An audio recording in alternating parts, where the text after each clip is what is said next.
ঘোরাঘুরি অনেক করেছেন, বহু করেছেন। এখন দয়া করে ঘোরাঘুরি বন্ধ করে সঠিকভাবে যেন আপনার দাফন টাফনটা ঠিক মতো হয়, আপনি যেন মানুষ আপনাকে মনে রাখতে পারে সেইভাবে কিছু চিন্তা ভাবনা করে আপনারা সিদ্ধান্ত নেন। আজকে যে এত বড়াই, এত লম্বা চড়া বক্তৃতা করে একজন, কিসের উপর দাঁড়িয়ে করে? কি করেছিলেন আপনারা সে কথা কি ভুলে গেছেন সবাই? আপনারা এই বাংলাদেশকে কি অত্যাচার, নির্যাতন, নির্মমতা তখন নেমে এসেছিল। আজকের এই বাহিনীদের মতো তখন একটা নতুন বাহিনী তৈরি করেছিলেন, রক্ষী বাহিনী। সেই রক্ষী বাহিনীকে দিয়ে আপনাদের যারা ভিন্নমত পোষণ করে তা আপনাদের সঙ্গে তাদেরকে হত্যা, খুন, জখম, এই যে গুম, তখনও গুম হয়েছিল। ছেলেকে দিয়ে, বাপকে দিয়ে ছেলের মাথা কাটিয়ে সেই মাথা দিয়ে ফুটবল খেলছিল রক্ষী বাহিনীর সদস্যরা। কথা আমরা ভুলে যাইনি। আপনি যতই ভুলে যাওয়ার চেষ্টা করেন, আমরা এটা ভুলবো না। অন্তত মুক্তিযোদ্ধারা যারা বেঁচে আছে, মানুষকে বোকা বানানোর চেষ্টা করেন। মানুষ এত বোকা না, মানুষ সব বোঝে, জানে। আপনার আবার ওই একই পদ্ধতিতে, একই উপায়ে একটা দলীয় শাসন, একটা ব্যক্তির শাসন চাপিয়ে দিচ্ছেন, সমস্ত নির্মমতা করে হাজার হাজার মানুষকে হত্যা করে, নির্যাতন করে, গুম করে দিয়ে।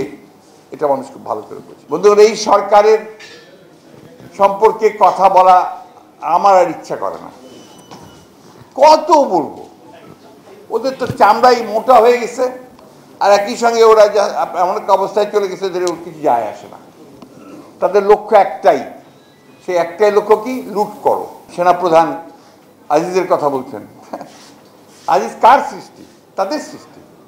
আজিজের অবস্থান ছিল কোথায়? কোথা থেকে তাকে কোথায় টেনে তোলা হয়েছে? আজকে বেনাজির আহমেদ, আজকে এখন তার হাজার হাজার বেরোচ্ছে আপনার অপকর্ম, লুটের ইতিহাস। তো আগে ঠিকই বলেছেন ফজলু ভাই যে প্রথম প্রত্যেকটা আপনার করা উচিত, কিন্তু একটা দুটো নয়, এরকম অসংখ্য ঘটনা। আজকে চতুর্দিকে তাকিয়ে দেখবেন তাদের দুর্নীতি ছাড়ার কিছু নেই।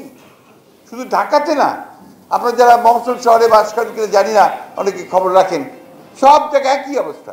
তাদের তথাকথিত ডামি ইলেকশনে নির্বাচিত বা আপনার মধ্যরাতে নির্বাচিত সব তথাকথিত এমপি টেপি যা আছে, এরা এখন আকণ্ঠ নিবজ্জিত আরে মারা পড়ার অবস্থা কি জানেন, সব বিদেশে বাড়ি করে। এক ভূমি প্রতিমন্ত্রী যে আগে, তারই নাকি আপনার 365 বাড়ি লন্ডনে। তো এখানে কি করবেন আপনারা? এই জন্যই বলতে বক্তব্য বাড়াবো না।